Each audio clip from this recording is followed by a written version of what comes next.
कैसे हैं आप सभी। तो मैं फिर एक बार एक और वीडियो लेके आ गया हूं और इस बार जो हमारा वीडियो का टॉपिक रहेगा वो है कुंडली का 7th हाउस। रिसेंटली मैंने 6th हाउस के ऊपर भी एक वीडियो बनाई थी, आप लोगों ने वो देखी भी होगी। इससे पहले मैंने 5th house, 4th house, 3rd house, 2nd house और जो लगन होता है सारे हाउसेस के बारे में कवर किया है। आज हम बात करेंगे कुंडली के 7th हाउस के बारे में। तो 7th हाउस को समझने के लिए सबसे पहले तो आपको ये समझना पड़ेगा कि आपका फर्स्ट हाउस क्या है। मतलब फर्स्ट हाउस तो आपको पता ही होगा कि वहाँ पे आपको प्लेसमेंट वाइज तो दिख ही जाएगा, बट वहाँ आपकी राशि का आपको बहुत ज़्यादा समझना ज़रूरी होगा कि जो भी राशि 7th हाउस के अंदर, फर्स्ट हाउस के अंदर आपके होगी, उसके बिल्कुल अपोजिट राशि जो आपको दिखेगी वो आपकी कुंडली के 7th हाउस में आएगी। तो 7th हाउस किस चीज़ को दिखाता है, जैसे आपको पता भी होगा, काफ़ी लोगों को जो एस्ट्रोलॉजी की नॉलेज रखते हैं, तो 7th हाउस होता है हमारी मैरिज से रिलेटेड। हमारी लव मैरिज है, अरेंज मैरिज है, किस टाइप की मैरिज है, कब मैरिज है, क्यों मैरिज है, किसके साथ मैरिज है, कब होगी, कैसे होगी, क्यों होगी, सारे जो सवाल होते हैं ये कुंडली के 7th हाउस से ही हम देखते हैं। मैरिज के साथ साथ हम एक चीज़ और भी देखते हैं कि हमारा जो बिजनेस होता है, जो भी इंसान किसी के साथ पार्टनरशिप में रह के बिजनेस करता है, तो वो भी हम कुंडली के 7th हाउस से ही देखेंगे।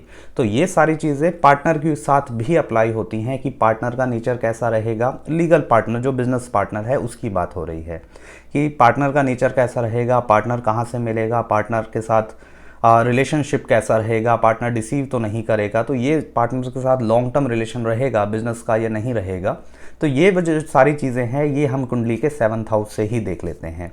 7th हाउस जो होता है, यहाँ का जो नेचुरल रूलर प्लैनेट बनता है वो है वीनस, और एक और प्लैनेट भी होता है वो है जुपिटर। मतलब कुंडली में किसी मेल की चार्ट के अंदर वीनस प्लैनेट जो होता है वो वाइफ का कारक होता है, और किसी फीमेल चार्ट के अंदर जुपिटर प्लैनेट जो होता है वो हस्बैंड का कारक होता है। तो इसलिए ये दोनों प्लैनेट देखने बहुत ज़रूरी होते हैं जब भी हम 7th हाउस की बात करेंगे। लेकिन आज हम सिर्फ और सिर्फ 7th हाउस से रिलेटेड ही चीज़ों से हम रिलेटेड बात करेंगे कि 7th हाउस आपकी लाइफ में किस तरह से इम्पैक्ट डालता है और आपको यहाँ पे किन किन चीज़ों का ध्यान रखना ज़रूरी है। क्योंकि मैं आपको ऐसी भी कुछ चीज़ें बताऊंगा, अलग अलग प्लैनेट का यहाँ पे क्या रिजल्ट आपको देखने को मिल सकता है, तो वो आप अपनी कुंडली में भी अप्लाई करके देख सकते हैं। तो अगर आपको नहीं पता कि आपकी कुंडली के 7th हाउस में कौन कौन से प्लैनेट हैं, वहाँ पे 1, 2, 3, 4, 5, 6 प्लैनेट भी एक साथ हो सकते हैं, इवन 8 प्लैनेट भी एक साथ हो सकते हैं, तो वहाँ पे आपको देखना ज़रूरी है कि आपके प्लैनेट जो 7th हाउस है वहाँ पे कौन कौन से प्लैनेट प्रेजेंट हैं जब आपका बर्थ हुआ था, और वहाँ पे कौन कौन से दूसरे प्लैनेटों की दृष्टि पड़ रही है। तो जैसे मैंने बताया, पहली चीज़ तो आपको मैरिज के लिए इस हाउस को हम देखते हैं कि पर्सन की मैरिज कैसी रहेगी।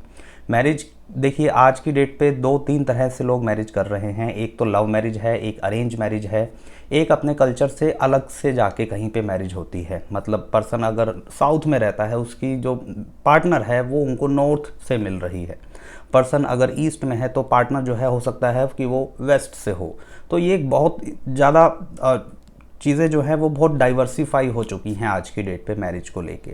तो 7th हाउस का रोल यहाँ पे इसीलिए आता है कि मैरिज से पहले ही आप बहुत सारी चीज़ें अपने पार्टनर के बारे में पता लगा सकते हैं कि आपको पार्टनर कहाँ से मिलेगा, पार्टनर की जो फैमिली होगी वो कहाँ से होगी। मतलब 7th हाउस से 2nd हाउस जो हमारा 8th हाउस बनता है वो पार्टनर की फैमिली का होता है, ठीक है। तो वो जब हम 8th हाउस पे आएंगे तब उसके बारे में डिस्कस करेंगे। अभी हम सिर्फ 7th हाउस पे ही बात करते हैं।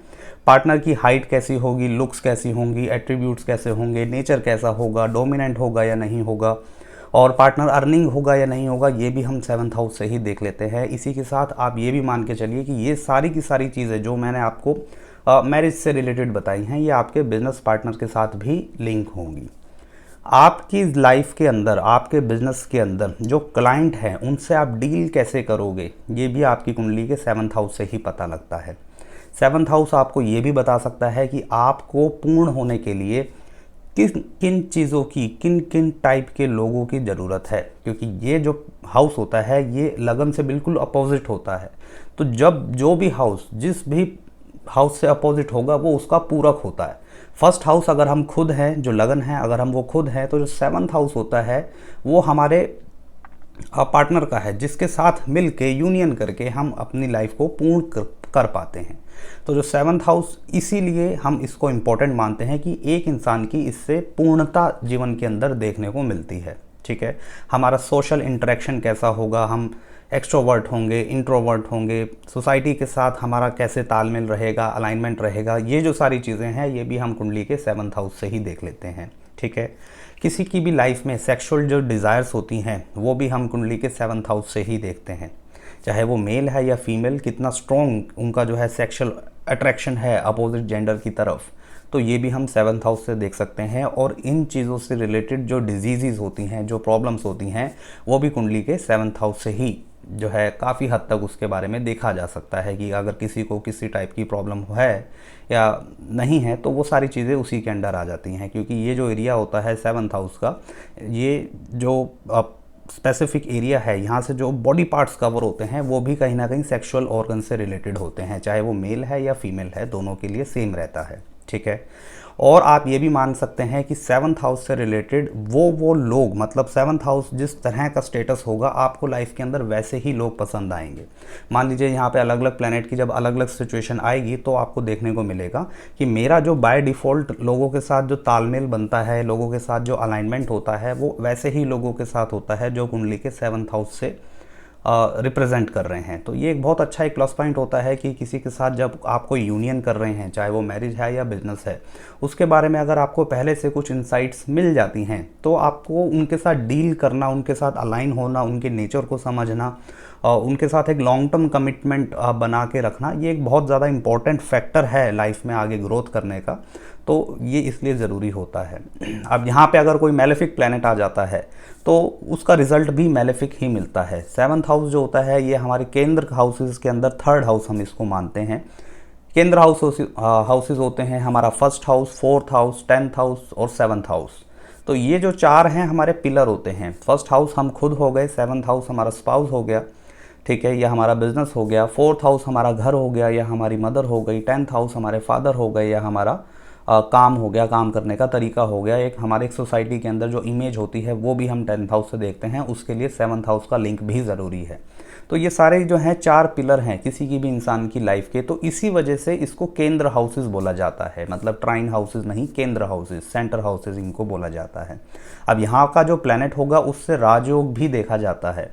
अगर 7th हाउस का जो लॉर्ड है वो आपका कहीं 9th हाउस में आ जाता है, या फिर वो केंद्र का हाउस केंद्र में ही रहता है, या केंद्र का जो लॉर्ड है वो 5th हाउस में आ जाता है, तो ये एक राजयोग भी इसके अंदर हम देख सकते हैं कि किस टाइप से कुंडली में राजयोग बन रहा है और उसका किस टाइप से आपको लाइफ के अंदर देखने को रिजल्ट मिलेगा। और वो कब मिलेगा वो डिपेंड करता है हर एक की चार्ट के अकॉर्डिंग अलग अलग।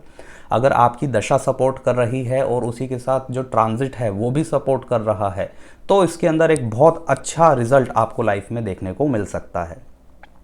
अब यहाँ पे अगर स्ट्रॉन्ग प्लैनेट है, मतलब यहाँ पे मान के चलिए कि वीनस की प्लेसमेंट है, मून की प्लेसमेंट है, या जुपिटर की प्लेसमेंट है, या मरकरी की प्लेसमेंट है, तो ये एक बहुत अच्छा एक इंडिकेशन है कि आपका 7th हाउस स्ट्रॉन्ग है। अब वो स्ट्रॉन्ग कैसे है वो डिपेंड करेगा कि उसका स्टेटस क्या है। ये जो प्लैनेट मैंने आपको बताए इनका स्टेटस क्या है, राशि क्या है, एफ्लिक्शन तो नहीं है और दूसरे किसी प्लैनेट का आस्पेक्ट तो नहीं आ रहा, तो रिजल्ट चेंज हो जाएंगे। लेकिन अगर यहाँ पे कुछ मलेफिक प्लैनेट्स आ जाते हैं, जैसे मान लीजिए सन की प्लेसमेंट है, मार्स की प्लेसमेंट है, राहु की प्लेसमेंट है, केतु की प्लेसमेंट है या शनि की प्लेसमेंट है, तो आप ये मान के चल सकते हैं कि लाइफ के अंदर ये जो चीज़ें 2 मैंने आपको मेजर बताई, मैरिज पार्टनर और बिजनेस पार्टनर, इनके साथ कहीं ना कहीं आपको लाइफ में प्रॉब्लम देखने को मिल सकती है। वो डिपेंड करता है किस टाइप का प्लैनेट है, क्या उसके ऊपर दूसरे प्लैनेट का आस्पेक्ट पड़ रहा है, क्या इन्फ्लुएंस है, क्या कंजंक्शन है और कितनी उस प्लैनेट की डिग्री है और उसकी दशा कब आएगी और उस वहाँ पे अदर प्लैनेट्स का किसी बेनिफिक प्लैनेट का गोचर कब होगा। तो ये सारे लेयर्ड है। एस्ट्रोलॉजी जो है, जब आप किसी चार्ट को पढ़ते हैं, देखते हैं, समझते हैं, तो ये एक बहुत ही लेयर्ड सिस्टम है। यहाँ पे अभी तो मैं नक्षत्र की बात ही नहीं कर रहा हूँ, जब नक्षत्र आएंगे तो उसके अंदर आप और भी ज़्यादा कन्फ्यूज़ हो जाएंगे, क्योंकि ऑलरेडी इतना कुछ है जो आपको लेयर बाय लेयर अप्लाई करना है किसी भी हाउस के स्टेटस को देखने के लिए। जब वहाँ पे नक्षत्र आ जाएंगे तो वहाँ पे आपको और भी लाइफ में चीज़ें देखने को मिल सकती हैं। तो ये थी कुछ मेरी एनालिसिस 7th हाउस को लेके। आपकी कुंडली के 7th हाउस में कौन कौन से ग्रहों की प्लेसमेंट है, वहाँ पे कौन से साइन है, क्या कंजंक्शन है, क्या वहाँ पे एस्पेक्ट पड़ रहा है, नीचे कमेंट करके आप ज़रूर बताएं, ठीक है। तो मिलते हैं आपसे अगली वीडियो में, तब तक के लिए राधे राधे।